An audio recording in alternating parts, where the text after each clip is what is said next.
পরম প্রেমময় ঠাকুর অনুকূলচন্দ্রের চরণে শতকোটি প্রণাম জানাই। ওপারে যেসব দাদা এবং ভক্তিমতী মায়েরা রয়েছেন তাদের প্রতি আমার প্রণাম, এবং আমাদের বর্তমান আচার্যদেব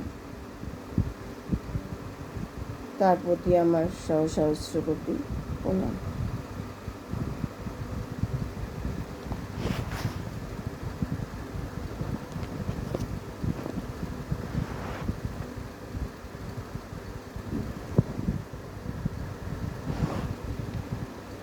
বাঁচা বাড়ার তুক, এই বিষয় নিয়ে আমি আলোচনা করব।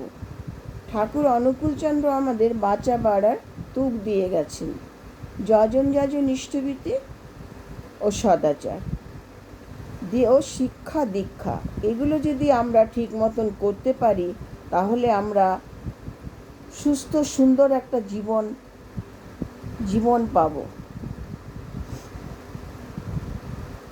শুধু পুঁথিগত শিক্ষাই কিন্তু কাউকে সৎ বা আদর্শবান করে তুলতে পারে না। কোনো সন্তান যদি 12 বছর বয়সে দীক্ষা নিতে পারে তাহলে আর শিশু থেকে বৃদ্ধ বয়স পর্যন্ত একটা আদর্শ প্রাণ জীবন পাবে। তাই ঠাকুর বলেন, দীক্ষা ছাড়া শিক্ষার কোনো মূল্য নেই। সৎসঙ্গ আশ্রম দেওঘর হল একটা ইউনিভার্সিটি, যেখানে স্কুল কলেজের মতন বিভিন্ন বিষয় পড়ানো হয়। সেই বিষয় বা সাবজেক্ট হলো যজন যাজন ইষ্টভীতি ও সদাচার। এই সাবজেক্টগুলো এমনভাবে পড়ানো হয় তাতে তার জীবনটাই পাল্টে যায়, আদর্শবান হয়ে ওঠে। আর প্রথম যে এক্সামটা নেওয়া হয় সেটা হলো দীক্ষা। তারপর শুরু হয় জীবনের শিক্ষা ও তার কর্মজীবন। ঠাকুর বলেছেন, আগে শরীরটাকে সুস্থ রাখো, তারপর ধর্ম পালন করো। শরীর সুস্থ না থাকলে তোমার আধ্যাত্মিকতা আসবে না, কোনো কাজে মন বসবে না। শরীর সুস্থ রাখার জন্য ঠাকুর আমাদের সদাচারের বিধান দিয়ে গেছেন।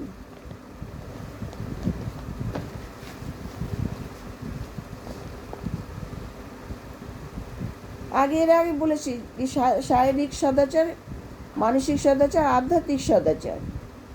মনকে সর্বদা, ঠাকুর বলেছেন, মনকে সবসময় আনন্দ রাখবে, খুশিতে রাখবে। সাত্ত্বিক আহারের কথা বলে গেছেন।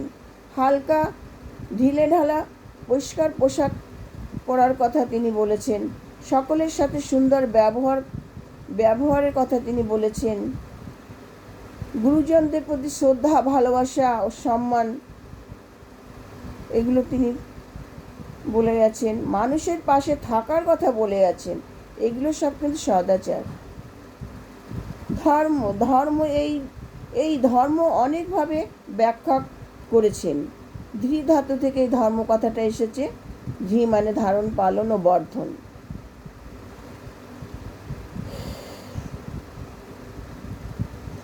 ঠাকুর বলেছেন, অন্যে বাঁচায় নিজে থাকে, ধর্ম বলে জানিস তাকে। ধর্মে সবাই বাঁচে বাড়ে, সম্প্রদায়টা ধর্ম না রে। ধর্ম কি? নিজে বাঁচতে হবে, অন্যকে বাঁচাতে হবে। সৎকর্মই ধর্ম। ঠাকুর আমাদের মানব ধর্মের কথা বলে গেছেন। মানবের সেবা করা, এটাই প্রকৃত ধর্ম। ধর্ম এক ও অদ্বিতীয়, ধর্ম কখনো বহু হয় না। যদি কোনো সদ্গুরুর দীক্ষা নিয়ে সঠিক পথে চলা, গুরুর আদেশ পালন করা, গুরুর বিধানগুলো নিয়মিত অনুশীলন করা, এগুলো সর্বদা নিয়মিত গুরুকে সর্বদা সাথে নিয়ে চলা, এগুলো হচ্ছে আধ্যাত্মিক সদাচারের মধ্যে। গুরুর আদেশ পালন ও ভক্তি ও নির্ভরতা, এই নিয়ে ছোটোবেলা আমরা একটা বইতে পড়েছি যে গুরু শিষ্য সম্পর্ক কেমন হবে, তবে তো সে একটা আদর্শ সন্তান হবে। আগে গুরুগৃহে তাদের শিক্ষার জন্য পাঠানো হতো, বৈদিক যুগের ঘটনা এটা। তো সেখানে মুনি ঋষিরাই দীক্ষা ও শিক্ষা দিতেন। সেখানে 8 বছর বয়সে সেখানে পাঠানো হতো ছেলেদের। এবার সেখানে তারা সব রকম শিক্ষা দীক্ষা দিয়ে তারা তৈরি করে গড়ে তুলতেন ওসব ব্রাহ্মণ মুনি ঋষিগণ। আর তেনাই হচ্ছে গুরু। তো এখানে হচ্ছে এই 3 রকম সদাচারী গুরুদেব শেখাতেন। মানসিক সদাচার, শারীরিক সদাচার, আধ্যাত্মিক সদাচার, ধর্ম নিয়ে সেখানে আলোচনা হতো। তো বুঝতে পারছিস, তখনকার দিনেও বাচ্চাদের সামনে ধর্ম নিয়ে আলোচনা হতো। ধর্ম কি, মানবিকতা কি, এইগুলো। তাই এর আগে বলেছিলাম যে খালি দীক্ষা নিলেই শিষ্য হওয়া যায় না, আর স্কুলে গেলেই ছাত্র হওয়া যায় না। গুরুর আদেশ সর্বদা পালন করতে হবে। গুরু যা বলবেন সঙ্গে সঙ্গে সেটা করতে হবে, বিনা বাক্য ব্যয়ে, বিনা ভক্তি ভরে। তবেই তো গুরু শিষ্যের সম্পর্ক। তাই ওই গুরুদেব একদিন আরুণী নামে একটা ছেলে ছিল, তাকে বলছে যে তখনকার ছাত্রদের দিয়ে চাষাবাদও করানো হতো, শারীরিক শিক্ষাও দেওয়া হতো, তারপরে ক্ষেত খামার করানো হতো, সমস্ত জ্বালানি সংগ্রহ করা, এগুলো সমস্ত কাজ তাদের দিয়ে করাতো, যাতে ভবিষ্যতে তাদের কোনো অসুবিধা না হয়। তাই গুরুদেব বলছে যে ওই উত্তর দিকের ক্ষেতে, ধান ক্ষেত থেকে জল বেরিয়ে যাচ্ছে, প্রচুর বৃষ্টি হয়েছে। আরুণীকে বলল,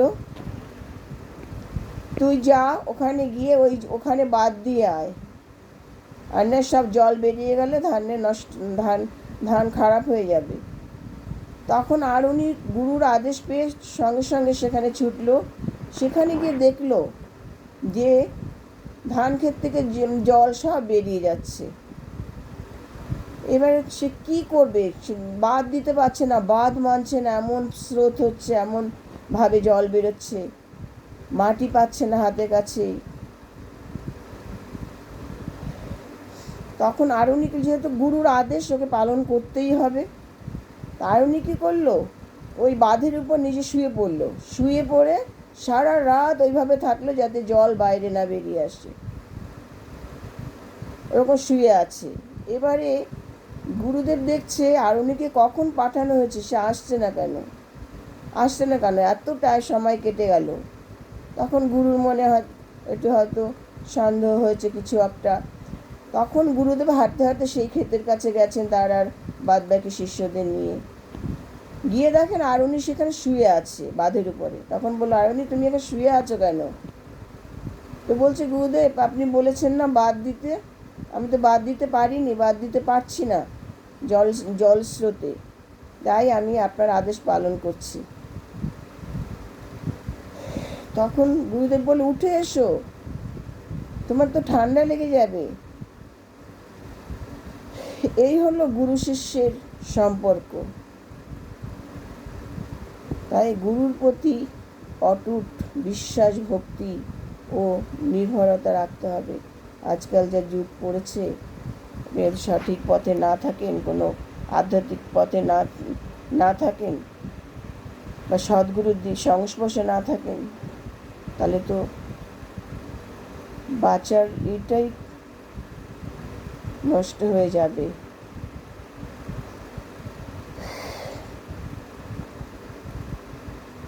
এরকম অনুকূল ঠাকুর, এই ধরনের অনুকূল ঠাকুরের অনেক বিধানের কথা, অনেক নিয়মের কথা, বা এই মানব সমাজের যে মানুষের ভালো থাকার কথা, এগুলো তিনি বিশদভাবে চিন্তা করতেন, এবং সেগুলো অনেকটাই তিনি করে গেছেন এবং শিষ্যদের দিয়ে করিয়ে গেছেন।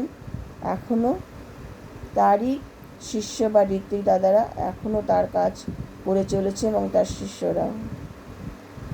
জয় গুরু। আমার আলোচনা যদি ভালো লাগে তাহলে আপনি একটা লাইক করবেন ও কমেন্ট করবেন।